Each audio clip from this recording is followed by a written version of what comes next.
Hey, tonight on the Mac to the Future livecast, episode number 96, are the price, I don't even know what that says, are the price, I can't read, I can't write, are the prices around Apple's privacy, what does this mean? I wrote this and I don't understand it.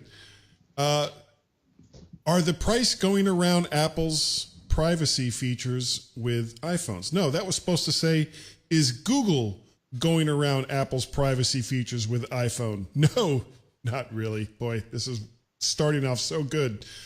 Is iTunes dead? And does anyone mourn for it?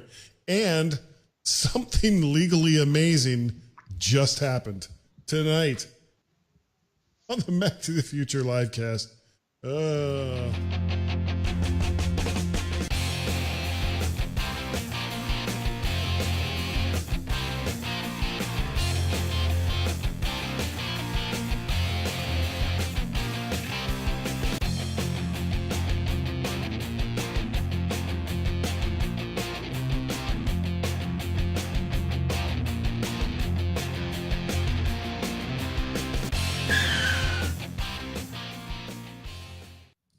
And hello, everyone. Welcome to Mac to the Future, episode number 96, titled iTunes is Dead. David could not be with us here this evening. However, Warren, in his infinite wisdom, has agreed to come on, even with all the issues that that I am still having, not only with my hand, but with various programs that I do live casts with. And it's very sad. Hello, Warren. How are you, sir? Frustrated. No, I'm fine. Yes. It's all good. I'm very frustrated. Yeah, no, I think you're going to need to figure that out or just stay with this. Whatever we're doing here seems to work too. Yeah, this is OBS, and okay. My thing with OBS is that, I mean, it does work and it is free, but it doesn't always work as well as I would like it to, which I guess I could say the same thing about other pieces of software. But again, I'm not sure that it's entirely the fault of the software that I was formerly using. It could be a licensing thing. And that's, I can't explain anything more than that until I'm able to talk to the people that make that software. And I still really love that software because compared to OBS, it is just so easy to use when it's working. You get what you pay for. Yeah, well, sort of, because this is free. So, well, and it's working. Now, what I'm using tonight is this stuff called NDI. I think I talked about it last week. I'm not going to go into the whole thing about it now.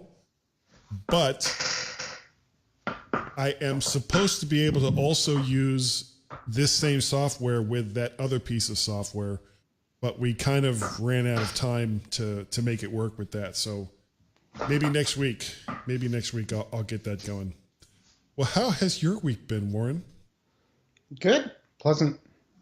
What did I do? Nothing much. I've been going to the gym.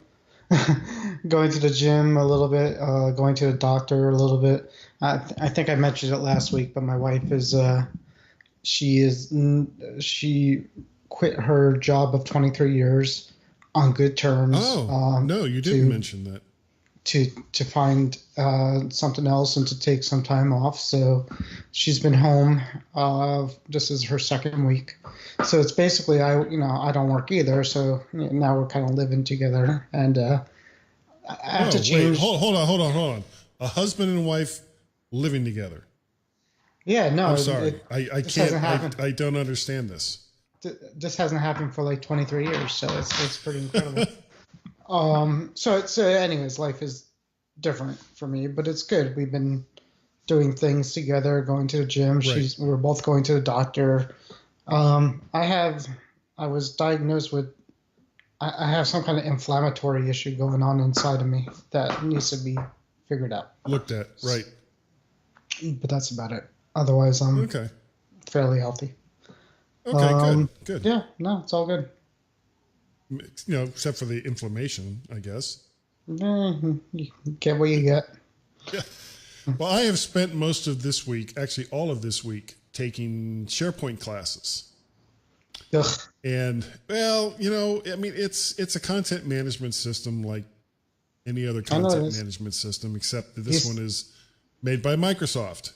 And I used to administer it. They don't. I thought they stopped making it. They went to Azure. No, they've got. Well, I think all they did was they took Azure and rebranded it so that because formerly I was kind of working within the environment of SharePoint 2010, and then they came out with SharePoint 2016, which had an all new environment, and it looks kind of the same, but it works differently. And now going forward, we're actually on sort of SharePoint 2019, but not really. It's a whole thing with where I work, and they can't decide whether they want to actually use all of Microsoft services to their fullest extent, or if we're hanging on to some legacy stuff. They have no idea, and us as users are pretty much caught in the middle as usual. Yeah, anyway, I implemented SharePoint for a company I worked at around 2005 or 6 when it first came out.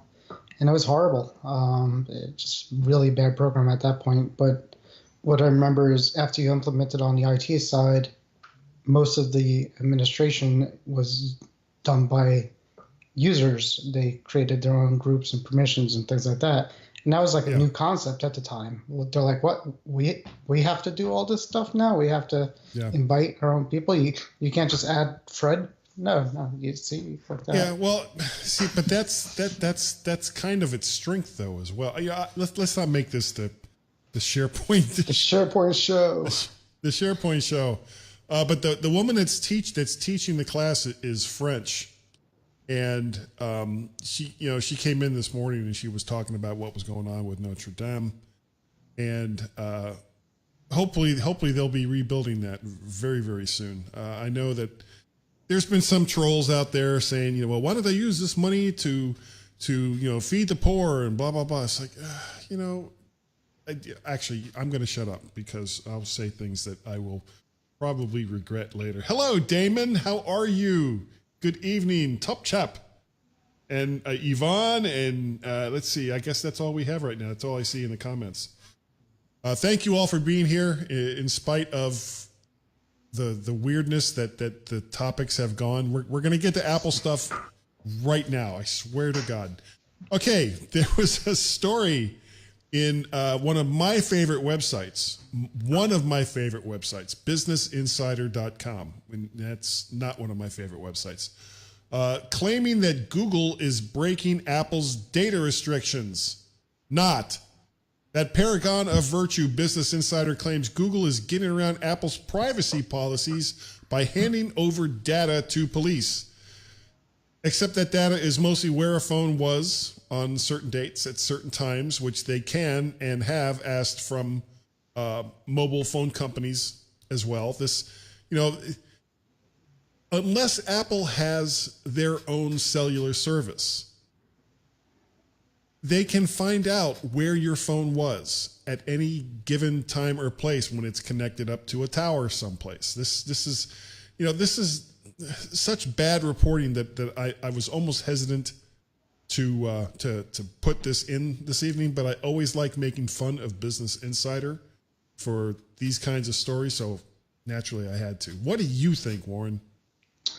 So first time I didn't hear this story until you posted it, so just kind of glancing over, I've said this before, an iPhone or iOS device could be super private, and Apple is big on privacy and security. But when you install apps and you grant permission, then Apple's out of the picture, and they can't save you. So if you're installing Google apps and Google Maps, and if you're installing Verizon cell phone service, like you said, then Apple only has a certain amount of control within their own ecosystem. And the other alternative would be to completely turn it off to anything non-Apple. which would make it pretty. It would make it an iPod. It would make it not even an iPod because like an iPod Touch. Not well. iPod Touch has App Store and things like that. So yeah, it would make it like an iPod, basically, with no connection to the outside world. So there's really nothing you could do. Apple has no choice to allow third-party vendors to interact with their devices, and they can't help it. So Apple's going to say we're doing this is what we're doing. This is what we do on our side. You have the option to grant access to these things or not. And once you do, it's on you. Yeah, and that's fine. So, but I mean, just the whole thing is just like, oh no, Google is getting around Apple's so-called vaunted privacy by handing over information to the police. It was like, this is like nothing new. You can't have a cell phone without having data location stored from within whoever your carrier is. The carrier knows where you are. It was so dumb. I don't get why I don't even know if this is clickbait headlines or if it's just someone so colossally stupid that they don't understand how cell phones work, or a combination of the both. It's pretty much trying to communicate to Apple that you're not as cool as you appear to be. Hey, you advertise this and that, and you put up these posters in Las Vegas saying this, and you put up privacy commercials. But you know what? There's ways around shit. Or stuff. Sorry. Well, there always is. Yeah. But most of the stuff that belongs to you on your phone remains private with an iPhone. The only thing that they can get easily is where a phone was at a given time. That's it. No, the iPhone itself doesn't mean it's. If I buy an iPhone and don't use iCloud and I use Google Mail and Google Drive and Google, contacts and calendar and things like that, there's nothing on that iPhone that protects me from anything, other than probably it's. And don't put a passcode on there or whatever. The only thing that Apple has going for it at that point is its biometrics is way more advanced than anything else. So getting into the phone is a little tougher. But Apple's phones aren't private. They're not private. Apple's ecosystem is. Apple's iCloud services are. So that's a difference. I'm sure I could buy an Android phone and make it completely walled garden too and turned off from everything. And in fact, I think one of the presidents, wouldn't it be pretty much useless as a device then? Obama had a BlackBerry, which could have done a lot of things, and it was turned off to everything. I mean, it's an extreme example, but I'm just saying an iPhone could be my iPhone, I could install things on here and I could give access to things that would make it the most unsecured device that you can own. And I could have a Google phone and install very little stuff and turn on nothing and have it more secure than the phone. It doesn't make it a private phone. Just Apple's ecosystem does. If you properly use iCloud and don't give access to things that you don't want to give access to, then it's much better than anything else. Okay. All right. Well, I'm actually going to save the last story, the next story for last, and we're going to skip to the next one. When I read this, I had believed that this particular lawsuit was going to be like the next Apple v. Samsung and just go on for years and years and years and years. And that in the end, neither one will win, neither one will lose. It'll just be a big, colossal waste of time. Mm-hmm. And I have to admit that I was wrong. So wrong. Apple and Qualcomm agree to disagree in what has to be a first in the tech world over the last 10 years or so. Apple and Qualcomm have agreed to drop all lawsuits all over the world between the two companies and have agreed to a multi-year chipset supply deal. The settlement includes a payment of some kind to Qualcomm, which typically means Apple saw the writing on the wall and decided to just drop it since it was probably going to cost them more in the long run if the case was drawn out to its various conclusions all over the world. And to Qualcomm's credit, they have been asked several times to state the terms in which all of these suits have been dropped. And so far, they have refused to do so. And hopefully they will continue to not do so. So this is like one less case, or actually one less bunch of cases that are just going to kind of quietly fade away. What do you think?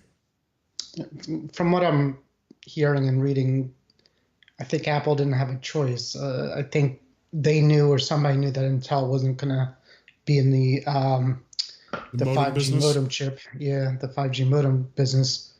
And there was nobody else. So it kind of sounds like Qualcomm has a monopoly on 5G or quality 5G chips out there. Well, this is what's starting to get them in trouble with the EU and a few other places around the world, in that they have it's not even a virtual monopoly. It is a monopoly. And I believe Qualcomm is a South Korean company. At what point does the United States or the European Union kind of step in and say, you know what, we're just going to declare your patents null and void and allow other people to make similar chips?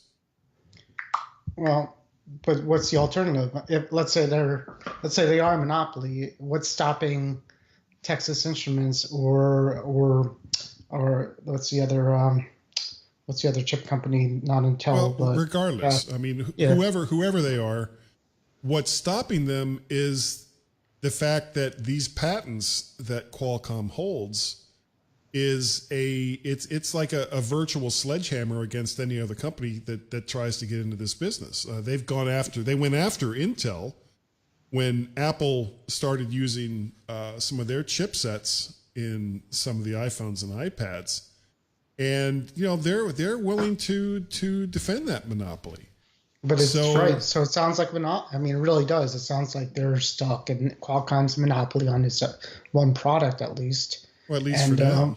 Yeah. So, the rumors are that Apple is maybe hoping to start designing their own modem chip at some point too, so they don't have to worry about it. But they're locked in for 6 to 8 years with Qualcomm. Yeah. So Qualcomm's happy. They got some money from Apple. They got a contract. Yeah. And Apple's like, we have no choice because we need a 5G modem in our phones because you have to have one. Damon Thornton says Apple just drove the license fee down, so they won. But we don't really know. Yeah. And I was reading your comment, Damon, and that it's kind of funny in a way that I don't think you realized, because the South Korean currency is called the won, and it's spelled WON. So when I saw that, I was thinking, so they won. Yeah, well, of course they did. They're a South Korean company. All right, that wasn't even funny. So, and Gaz says, he says, hey Gaz, he says, you do have an option, is 3 and 4G. It's not a monopoly, but that's not really. I'm talking, Siri. It's not really an option. Not if they want 5G speeds. Well, nobody's going to get a 3 or 4G phone when there's 5G is promising a gigabit download and upload speed. It's not going to be future proof. So no. I mean, it's good that they don't have to fight in court anymore. It's good that they could get this done. And as a consumer, I want an iPhone with a 5G modem in it. So it helps us, and hopefully they don't charge a lot more. Hold on a second. Hold on. AT&T has 5GE. Yeah, without even doing anything on the iPhone. So I'll just switch to AT&T and get that 5GE Speed. 5GE E. happiness. Mm. Yeah. It's like a giant cake that you can't eat or Right. something. The last story. Yeah, I don't know. The last story I've got for this evening. This is a story from Tech Radar. Is iTunes soon to be gone from this world? In one of the most anticipated potential moves ever, whether you like or hate the idea, Apple may be getting ready to split up one of its most iconic bits of software ever, iTunes, into separate applications. The two standalone applications rumored to be coming for macOS are music and podcasts. So at that point, if they take out music and podcasts, doesn't that pretty much just leave iTunes for video? So why wouldn't they just rebrand it for video?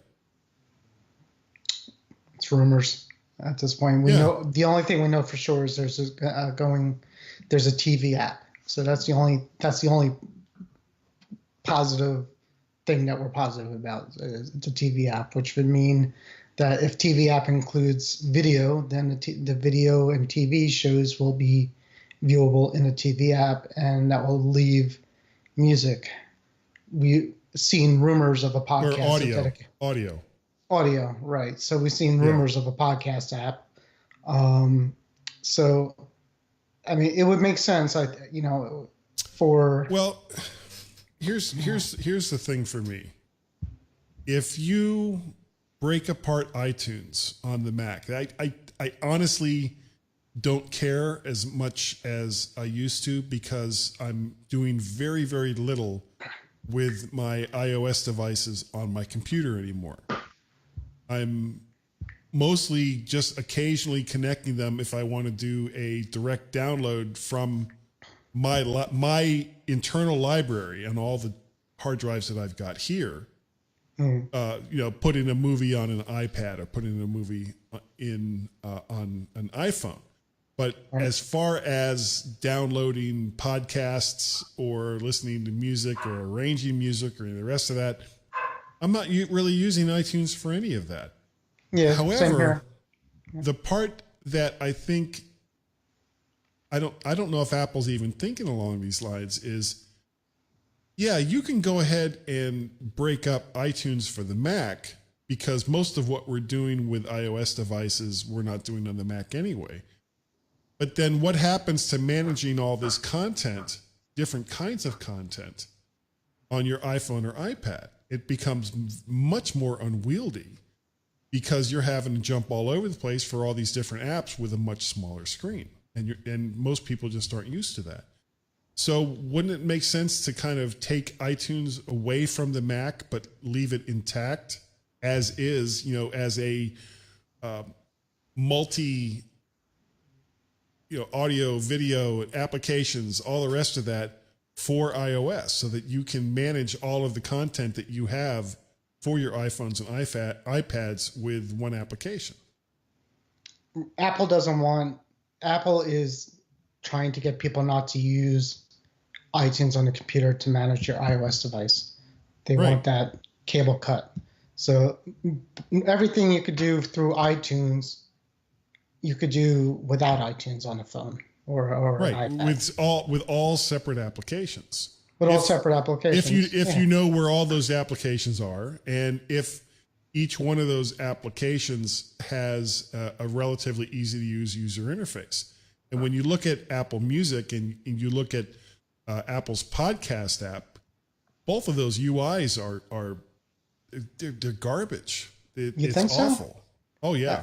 Yeah. I think the podcast app is garbage. The music app got pretty updated. I feel it's not too bad. And definitely if you use Apple Music, it's fine. If you're using Apple Music, if you're just streaming music, then it doesn't matter as much. But if you have a lot of purchase music, then it can be very, very unwieldy. Not really. I mean, I have Apple Music, but I also have purchase music, and it's really super, super easy to go to. You could. I've actually downloaded my entire purchase music library to my phone through my phone. All you really do is you go into your library, you go to your songs and hit the cloud. The easiest way is to create a playlist with all your music on it. Move all your music into a playlist, and then there's a big cloud icon. Purchase music or whatever. Yeah, and then there's a big cloud icon. You hit that icon, and you're done. You've got all your music on your phone. So probably you're talking about native on your phone or streaming to your phone. Both. So I could stream, and I have music stored on my phone. Right. So I have all my songs I listen to in a playlist. And that's a lot. That's like 40 gigs of songs on this device. That's downloaded. Okay, what about video? What about TV shows and movies? There's no. For me, the TV app will do some of that, but if you're not on Wi-Fi, you can hit that data restriction wall pretty quickly. But that would be the same. That's the same with no matter what you're using on the iPhone. It's the same if you have iTunes or whatever. That's a limitation of the phone, not the app. Or the carriers. Or the carrier. But, yeah, to watch video on an iOS device, it's, fairly easy. You could open up the TV app, you could open up your Netflix, or you could open up whatever, and you see video on your phone. I think, just get back to this, I'm pretty sure they're going to do it. They're going to split up the apps, and they're going to make a TV app, a music app, and a podcast app, and that's what you're going to have on your Mac, just like you have it. That's what you have on your phone. You have a music app, you have a podcast app, and a TV app. So. But do you think that I mean, wouldn't those apps benefit from having a unified interface? Well, they're going to be unified with each other. It's going to be Marzipan running on the Mac to get the music app, the TV app, and hopefully the podcast app, or maybe the podcast app. But everybody was crying to break up these unified app, iTunes. So, well, I was actually kind of disappointed when the iOS App Store disappeared from iTunes. I spend very, very little time looking for new apps now for iOS devices, because I can't get them unless I find them or know about them on either my iPad or my iPhone. So the number of apps that I've purchased or downloaded has gone way down since they've taken that out of iTunes. I mean, if they improve iTunes, that'd be great. In fact, the one thing that everybody wants, and I want, is an easier way to manage the appearance of your iOS device somehow through your computer. Create your groups, create your folders, things like that. Right. Well, that was one of the things that you used to be able to do. Well, you could do it in iTunes, but even that was really clunky. Remember, you had to, but it's certainly easier to do it there than it is on the device itself. It is. I would say very slightly easier. They need to come up with a better way. And even iMazing and things like that. I tried iMazing. I thought maybe that would do it. There's no good way where I could have like just a big picture of my iPhone on my Mac with a cursor and just say, drag things around. It seems like it should be so easy, But if they make improvements to iTunes, if they make improvements to iTunes, I'm all for it. I like you. I'm not in there a lot right now either. I'm on iTunes. Yeah, I'll go in there if I have to do a phone update or restore once in a while, or a watch update or what have you. No, well, the watch update. Well, that's pretty much done through the phone. Yeah. Okay. Yeah. Never mind. Everything is done through the. I mean, if your phone has an issue and can't start up or something like that, then the iTunes is necessary. You got to plug it in and it will fix it. But other than that, there's not much going on with it. Should be interesting. Right. Yeah. Yep. And that's those are all the stories we have for tonight. Warren, if people want to get a hold of you, come join the Mac to the Future webpage and tell us about all the viruses Macs could get. And then post that with no proof. Say you're some kind of data scientist, and then delete the thread and leave the group. Oh, is that what happened? He deleted the thread? I'm pretty sure. Well, the thread's gone and he's gone, but I know I didn't get rid of him. Yeah, that was. And people like that. That's so trifling, you know. And we've had a plethora of people, you know, and yeah, I hate the term, but they're basically like Windows fanboys who join Mac groups to come in and stir up some crap and then run away when they're basically called on their crap. And I don't know, it just seems like you have absolutely nothing else better to do with your time. And I'm trying to go. Yeah. No, not you. I'm trying to deal with these people in the fact, like in the past, you know, they just leave right away and they yell at me. But like even with this guy, I was like, okay, I'm with you. Okay, let's show me something. Show me a picture of a virus. Show me a video. Show me evidence. And nothing. I mean, I'm just, you know, I don't want to scare these people away. I want them to educate us. I mean, you know what? No, we're not perfect and we don't know everything. And, you know, I might not think UFOs are real, but if Damon could show me a UFO, then, you know, I'll change my mind. Okay. I like UFOs. Yeah. It was a TV show in the early 70s by Jerry Anderson. UFOs? Yeah, UFO was the name of the show. He was the guy that did all the puppet shows in the 60s. Thunderbirds and Supercar. You don't remember any of those? Well, I remember Thunderbirds. Thunderbirds had to take off the movie, the Captain. Yeah. Captain America. And Captain Scarlet. But these were all shows that were done with what was called super marionettes, with these like incredibly detailed sets. But Jerry Anderson also, I don't even know why we're talking about this. Jerry Anderson also went into live action, and he did, if you remember, Space 1999. You ever seen any of the episodes of that show? Okay, well, he did that. That was on for 3 or 4 years in the 70s. He did UFO. He did Journey to the Far Side of the Sun, which was basically a TV movie. Very, very busy guy, and I liked a lot of his work, so it made me happy. Now, Guy, if somebody wants to get a hold of Guy. Or Dave Ginsburg. Or Dave. If you want to, let's start with Dave. If you want to get a hold of Dave Ginsburg, he is on the Twitters at DaveG65. He has not one, but 2 different podcasts. He has the In Touch with iOS podcast, and you can find that at intouchwithios.com. And Off the Charts Horse Racing at offthechartsHorseRacing.com. You can find both of those also, for now, in iTunes. And lastly, he's also the president of the Suburban Chicago Apple Users Group. You can find out more information about them at myscau.org. Also, don't forget, Warren, in July 27th and 28th, we have the MacStock Conference and Expo. This is the 5th year in a row that the MacStock Conference and Expo has come on. This is 2 days of so much fun. Anyone who's ever gone to this show well, it's near Chicago, so the sun part, who can say? All right. But anyone who's been to the show will tell you what a great time that they had. And I think the tickets are $199. They have an early bird special going on right now for $179. And if you use the code MyMacGuy, all one word, MyMacGuy, you will get an additional $10 off, making your total price for now $169 for 2 days of all kinds of crazy stuff there in Woodstock, Illinois.